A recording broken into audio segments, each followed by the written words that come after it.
Congressman and member of the House Homeland Security Committee, Peter King. Congressman, good to see you. Thanks so much for joining us. Thank you, Maria. Thank you very much. So many threats to look at, and of course you've studied all of them. Cyber security, cyber threats, as well as now chemical weapons apparently used by ISIS. How do you see it? Yeah, no, I'd say the threat environment is worse than it's been since 9/11. That's just the reality. Director Brennan mentioned cybersecurity.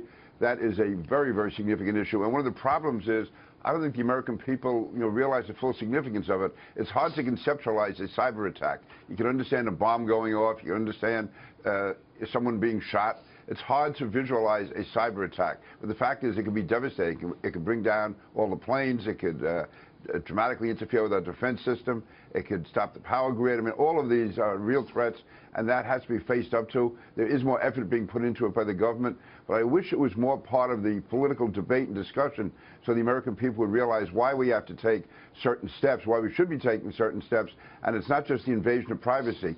Too often when this issue is raised, right away people think somehow that we're trying to see what they're doing on the internet or we're trying to somehow be spying on them. This is a very, very real threat coming from terror groups and also countries like Iran, Russia, China in particular. As far as the chemical weapons, what Director Brennan said is certainly accurate. We have to be very concerned about their use of chemical weapons.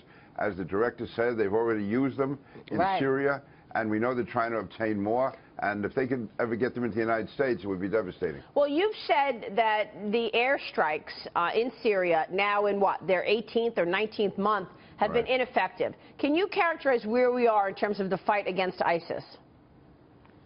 I would say at best it's a standoff, and ISIS may even be gaining. Now, they can show, and the administration can show all of the top officials in ISIS who have been taken out and killed. But the fact is they still control a large landmass.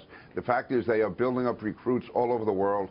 There's thousands of volunteers coming from Europe, about 250 from the United States, going to fight in Syria. These are all trained terrorists that can come back. Now, the reality is we are not winning that war, and more has to be done.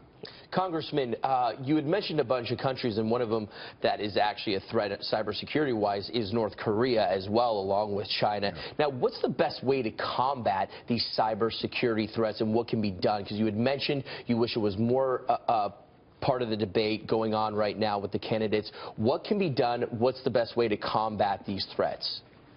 Well, one thing we have done recently is to get the private sector to be willing to cooperate with the government by assuring them that they won't be sued, that there won't be, if they are sued, they'll be indemnified by the government, because they're concerned that if they do cooperate, for instance, if they see something suspicious, if they think they are being hacked, and if they report that to the government, and then someone feels their rights are being violated, that the company can be sued. So it's to bring in the private sector, to have them be more cooperative and assure them that they will not have to run the risk of going out of business because of lawsuits. Others is increased technology, and also to work more closely with our allies, and also the power of retaliation, to let these countries know that if they attempt any of this on us, we can bring down their systems as well. Yeah, here's Michael Block.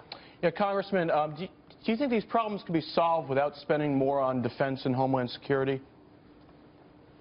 No, I think more has to be spent on defense. Our defense system has really deteriorated over the last several years, both as far as personnel, as far as naval carriers.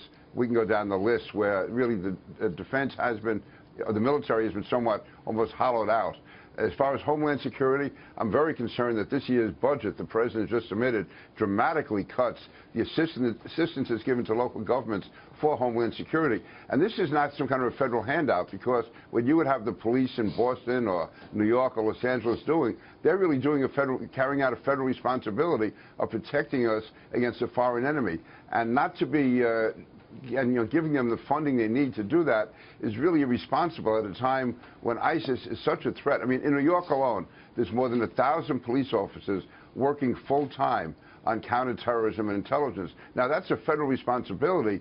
The NYPD is doing it because the federal government can't do it all, and it's absolutely essential. Just like last July, June and July, you had 5 ISIS operatives arrested in New York, and it was believed that was part of a planned 4th of July attack. To be cutting back on that in any way is, could be catastrophic. Yeah, which is why conservatives are so upset about this budget right now, because the spending's locked in for the entire year. Yeah, well, that goes to October 1st. But the budget the president just submitted, that's for starting October 1st of this year and going into 2017.